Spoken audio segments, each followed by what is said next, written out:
ओम उमा महेश्वराय नमः। जय शिव शंभो। आप सभी माताओं बहनों को हरतालिका तीज की ढेर सारी शुभकामनाएं। भगवान शिव और माता पार्वती की कृपा आप सभी पर सदा सर्वदा बनी रहे। हर साल भाद्र मास के शुक्ल पक्ष की तृतीय तिथि के दिन हरितालिका तीज का व्रत रखा जाता है। यह व्रत सुहागिन महिलाएं अपने पति के लंबी उम्र, अच्छे स्वास्थ्य और उसकी तरक्की के लिए रखती हैं। माना जाता है कि इस व्रत को करने से सौभाग्यवती भव का आशीर्वाद प्राप्त होता है। तो आइए आज की इस वीडियो में हम जानेंगे कि साल 2025 में हरतालिका तीज कब है, पूजा का शुभ मुहूर्त क्या होगा, हरतालिका तीज में किन किन सामग्री की ज़रूरत होती है और पूजा विधि के बारे में जानेंगे।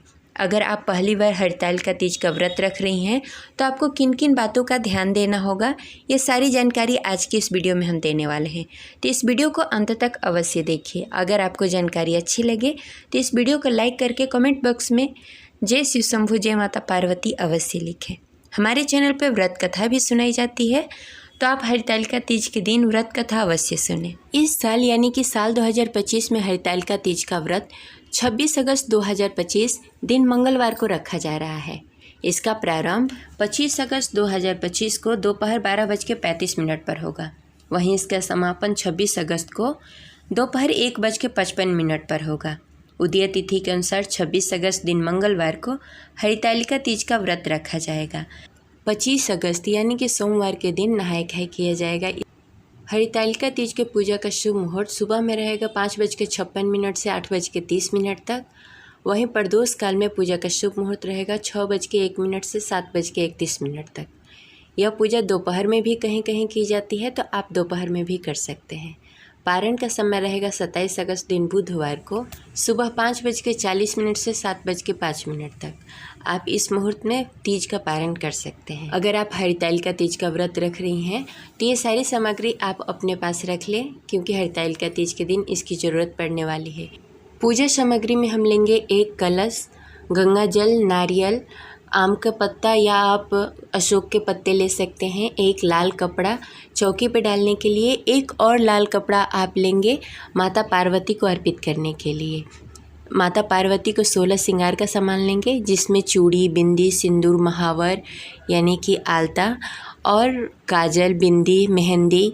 इसके साथ आप बिछिया और पायल भी ले सकते हैं। आप अपने समर्थ के अनुसार माता पार्वती को सारा सुहाग का सामान अर्पित कर सकती हैं। इसके साथ आपको एक लाल कपड़ा या चुनरी अर्पित करना होता है, या आप साड़ी भी दान कर सकते हैं। इसके साथ ही आपको पूजा की सामग्री में मौसमी फल होने चाहिए, खीरा होना चाहिए। इसके साथ भींगा हुआ चना या कहीं कहीं सांवा या जौ के सत्तू का भी अर्पित किया जाता है, तो सांवा या जौ का सत्तू आप इसके साथ पकवान भी अर्पित कर सकती हैं। पूजा करने के लिए गंगा जल, दूध, भगवान शिव को अर्पित करने के लिए फूल, बेलपत्र, फूल का माला,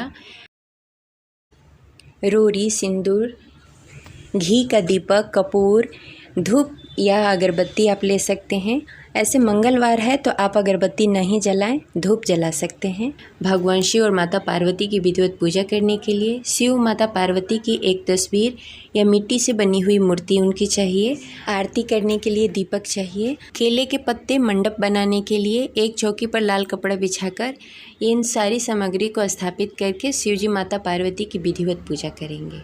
हरतालिका तीज के दिन सुहागिन औरतों को 16 श्रृंगार करके हरतालिका तीज की पूजा की जाती है, तो आप उस दिन 16 श्रृंगार करके शिवजी माता पार्वती की विधिवत पूजा करें। इस दिन शिवजी माता पार्वती के साथ गणेश जी की भी पूजा की जाती है।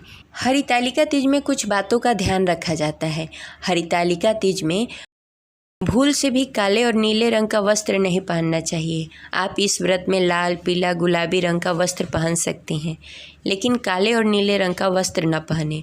इस दिन खासतौर से लाल रंग की चूड़ियाँ पहनी जाती है, 16 श्रृंगार किए जाते हैं। इस दिन व्रती महिलाएं सुबह सवेरे उठकर स्नान आदि से निवृत्त होकर घर के अच्छे से साफ सफाई करके पूजा स्थान पर मिट्टी से भगवान शिव और माता पार्वती की मूर्ति बनाती हैं। उसके बाद व्रत का संकल्प लेती हैं। जैसे प्रतिदिन पूजा करती हैं, वैसे ही सुबह के समय में भगवान शिव, माता पार्वती और सभी भगवान की पूजा आराधना करती हैं। और प्रदोष काल में पुनः स्नान आदि से निवृत्त होकर 16 श्रृंगार करके मंडप बनाकर केले की थुम्ही लगाकर मंडप बनाई जाती है। उसमें भगवान शिव और माता पार्वती के साथ गणेश जी की भी प्रतिमा रखकर विधिवत पूजा की जाती है। माता पार्वती को 16 श्रृंगार अर्पित किए जाते हैं, फल मिष्ठान अर्पित किए जाते हैं और लोकगीत भी गाई जाती है और रात्रि जागरण किया जाता है। इसके साथ ही व्रत कथा अवश्य सुनी जाती है, क्योंकि व्रत कथा के बिना हरतालिका तीज का व्रत अधूरा माना जाता है। इसके बाद आरती संपन्न करने के बाद सब में प्रसाद वितरण किया जाता है और व्रत संपन्न किया जाता है। इसके बाद अपने घर में जो भी बड़े हो, सास ससुर या आपसे बड़े जो भी हो, उनको प्रणाम करके सुहाग का आशीर्वाद लिया जाता है। माता पार्वती से भी सुहाग लिया जाता है और इसके अगले दिन सुबह प्रातः उठकर विधिवत भगवान शिव और माता पार्वती की पूजा करके व्रत का पारण किया जाता है। व्रत पारण में कहीं कहीं सांवा या जौ के सत्तू के साथ और गुड़ के साथ पारण किया जाता है, कहीं खीरे से पारण किया जाता है और कई जगहों पे चना से और मिष्ठान से पारण किया जाता है। तो आपके यहाँ जिस चीज़ से पारण किया जाता हो आप उसी प्रकार करें। ये रही आज की जानकारी। आशा करते हैं आपको अच्छी लगी होगी। तो इस वीडियो को लाइक करें और ज़्यादा से ज़्यादा लोगों को शेयर करें। अगर आपसे इससे जुड़ी कोई क्वेश्चन करना हो तो आप कमेंट करके पूछ सकते हैं। मिलते हैं अगले वीडियो में, तब तक के लिए जय शिव शंभू, जय माता पार्वती।